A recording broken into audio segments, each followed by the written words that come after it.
नमस्कार। और इस सीरीज़ में हम देख रहे हैं आपके पाइथन M3R5 एग्ज़ाम के मोस्ट इम्पॉर्टेंट MCQ क्वेश्चन, और हम पहुंच चुके हैं अपने चैप्टर नंबर 8 पे। और आज इससे related most important MCQ question हम देखने वाले हैं। तो चलिए समय को ना बर्बाद करते हुए शुरू कर रहे हैं इस वीडियो को। Scope of objects and names, LEGB rules, ये पहला टॉपिक है जिससे क्वेश्चन हमने कंसिडर किया है। यहाँ पर पहला सवाल है, what does LEGB stands for in Python. Python में LEGB का क्या मतलब है। तो यहाँ पर हमारे सामने जो ऑप्शन है, local enclosed global built in, list enclose group base, loop entry group block, loop enclosed group base. तो यहाँ पर local enclosed global built in ये अपना पहला सही ऑप्शन हो जाएगा, इसका फुल फॉर्म यही है। इसके बाद दूसरा सवाल है आपका, which scope is search first when resolving a variable name in Python. तो इसके लिए क्या ग्लोबल स्कोप सर्च किया जाता है, built in scope, local scope या इनक्लोज। तो इसके लिए लोकल स्कोप यहाँ पर सही जवाब होगा। इसके बाद तीसरा सवाल है, यहाँ पर आउटपुट पूछा जा रहा है इस कोड का जो यहाँ पर लिखा गया है। तो x इज इक्वल टू 10 दिया, डिफाइन किया है टेक्स्ट को, उसके बाद x इज इक्वल टू 5 किया, प्रिंट किया x को, तो 5 आ गया हमारा। फिर टेक्स्ट को कॉल किया है, टेक्स्ट को कॉल किया गया, तो जो x है उसमें 10 वैल्यू आ जाएगी, क्योंकि x का जो स्कोप है वो लोकल है और जो यहाँ पर x इज इक्वल टू 10 लिखा गया है वो ग्लोबल है। तो यहाँ पर 10 आ जाएगा इसमें, तो 5 और 10 आपका आउटपुट आएगा। बी ऑप्शन सही है आपका। अगला देखिए, what is global keyword use. Global keyword किस लिए यूज़ किया जाता है। तो देखिए दो तरीके का कीवर्ड होता है, एक लोकली जिसकी जो किसी ब्लॉक में ही काम करता है वो लोकल कीवर्ड है, और जो पूरी जगह पे काम करे वो ग्लोबल कीवर्ड होता है। ग्लोबल का मतलब ये जो पूरे प्रोग्राम में पूरे दायरे में काम करे। तो ग्लोबल कीवर्ड का यूज़ क्यों किया जाता है, to declare a global variable inside function, किसी भी फंक्शन के अंदर ग्लोबल वेरिएबल डिक्लेयर करने के लिए। तो ये ए ऑप्शन ही आपका यहाँ पर करेक्ट है। पांचवा देखिए, what is output of following code. इस कोड का आउटपुट क्या है, y is equal to 20, def function global y is equal to 30, function print y। तो जब आप यहाँ पर y को प्रिंट करेंगे तो आपका 30 आउटपुट आएगा, क्योंकि ग्लोबल भी लिया गया है। आगे बढ़ रहे हैं, what happen if a variable is not found in any of LEGB scope. मतलब क्या कहा जा रहा है, what happen if the variable is not found, variable नहीं मिला किसी भी LEGB स्कोप में, तो क्या होगा, तो आपको एरर मिलेगी। ऑप्शन में देखिए तो ए ऑप्शन ही है, एन एरर इज राइज्ड, आपका ए ऑप्शन यहाँ पर सही है। चलिए सातवां है, which scope is referred to as built in LEGB। तो यहाँ पर देखिए option, user defined function, Python's predefined function and variable like len and print, variable defined in the script, function parameter. तो यहाँ पर Python predefined functions and variables like len and print. ठीक है, यहाँ पर B option सही हो जाएगा। इसके बाद देखिए आपका आउटपुट पूछा जा रहा है। तो यहाँ पर देखिए इस कोड को जब आप रन कराएंगे तो यहाँ पर x is equal to 10, def outer, x is equal to 20, def inner, a nonlocal x, B x is equal to 30 inner, और प्रिंट कर दिया है x को। तो यहाँ पर 30 आपका आउटपुट आने वाला है। आगे बढ़ रहे हैं, what does the non local keyword do in Python. Python में नॉन लोकल कीवर्ड क्या काम करता है।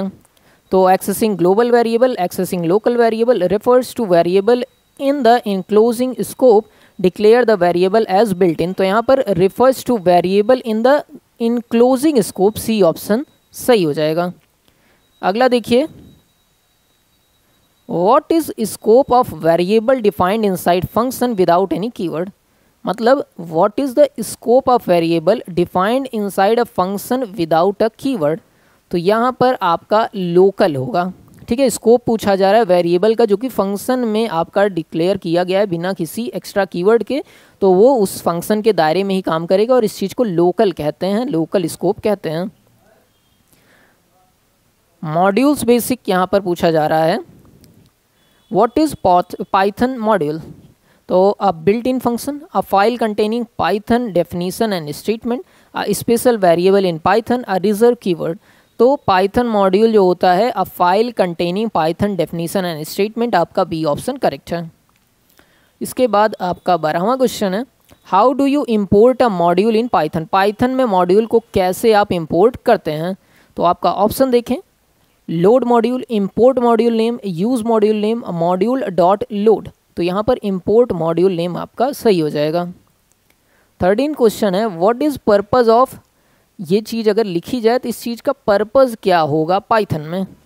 तो यहाँ पर इस चीज़ का पर्पज़ होगा execute a script as a main program, आपका ए ऑप्शन करेक्ट है। इसके बाद आपका 14वां सवाल है, how do you access a specific function from a module mode. Module mode की सहायता से स्पेसिफिक फंक्शन को कैसे आप एक्सेस कर सकते हैं, यहाँ पर पूछा जा रहा है। तो यहाँ पर आप इसके लिए mod डॉट फंक का इस्तेमाल करेंगे, ये फंक्शन का नाम है, तो इस तरीके से आप करेंगे। What will the following code output, ये कोड आउटपुट में क्या देगा, तो आपने लिखा import math, फिर प्रिंट किया है math डॉट py, तो इससे py की वैल्यू प्रिंट होगी, मतलब पाई की वैल्यू प्रिंट होगी। और पाई की वैल्यू यहाँ पर देखें तो 3.141592653589793 एकदम एग्जैक्ट वैल्यू आपकी आ जाने वाली है।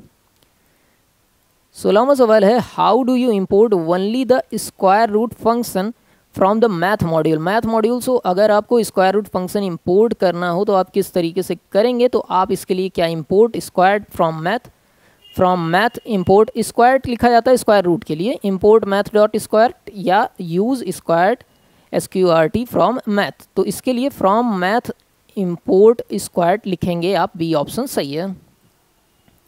17वां है, What happen if two modules with the same name are imported। अगर दो मॉड्यूल जिसके सेम नेम है उन्हें इंपोर्ट किया जाए तो क्या होगा।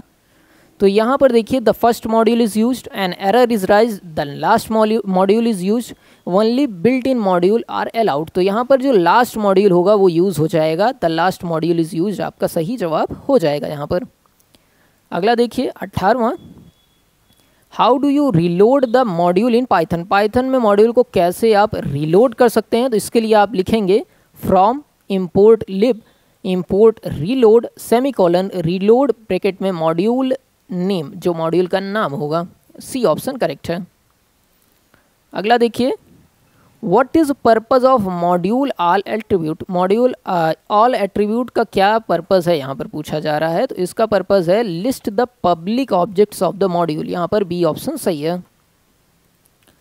इस कोड का आउटपुट पूछा जा रहा है, तो आपने from math import asterisk print SQRT 16, तो स्क्वायर रूट ऑफ 16 पूछा जा रहा है तो 4 होता है, लेकिन ये प्रिंट होगा डेसिमल वैल्यू के साथ, डेसिमल वैल्यू में कुछ भी नहीं है तो 4.0 आपका आउटपुट आएगा। आखिरी सेक्शन है हमारा, module file as name space. सवाल देखते हैं, what is name space in Python. Python में नेम स्पेस से क्या आप समझते हैं, तो a container for objects with unique name, ये आपका पहला ही ऑप्शन सही है, कंटेनर के तरीके से ही है। व्हाट डज dir, फिर मॉड्यूल का नाम अगर लिखते हैं ब्रैकेट में तो क्या काम ये करेगा, list the function in a script, list the variable in a function, list all names in the module namespace, list the global names, list all names in module namespace आपका सही हो जाएगा। 23वां देखते हैं, how are names from modules access. Names क्या चीज़, how are names from modules access, तो इसके लिए आप यूज़ करेंगे modules name dot variable name, आपका ए ऑप्शन सही है। 24वां है, what is result of following. अगर आप इस तरीके से लिखेंगे तो क्या रिजल्ट होगा, इंपोर्ट OS प्रिंट OS, ठीक है। तो आप OS से ऑपरेटिंग सिस्टम प्रिंट करा रहे हैं, OS का मतलब होता है ऑपरेटिंग सिस्टम, और यहाँ पर प्रिंट किया है आपने ऑपरेटिंग सिस्टम डॉट नेम, तो ऑपरेटिंग सिस्टम का जो नाम होगा वो प्रिंट हो जाएगा, बी ऑप्शन करेक्ट है। 25वां सवाल है, what is effect of from module import asterisk. इस चीज़ का क्या इफेक्ट होगा, imports all built-in module, imports all name of the module into current namespace, create a name module, delete the module namespace। तो यहाँ पर import all names from module into the current namespace, आपका B option एकदम से correct हो जाएगा। तो ये 25 सवाल थे आपके 8वें चैप्टर से। इसके बाद एक और चैप्टर बचता है जो जल्दी ही हम कंप्लीट कर देंगे। बाकी कोई डाउट हो तो आप कमेंट में पूछ सकते हैं। नमस्कार, जय हिंद।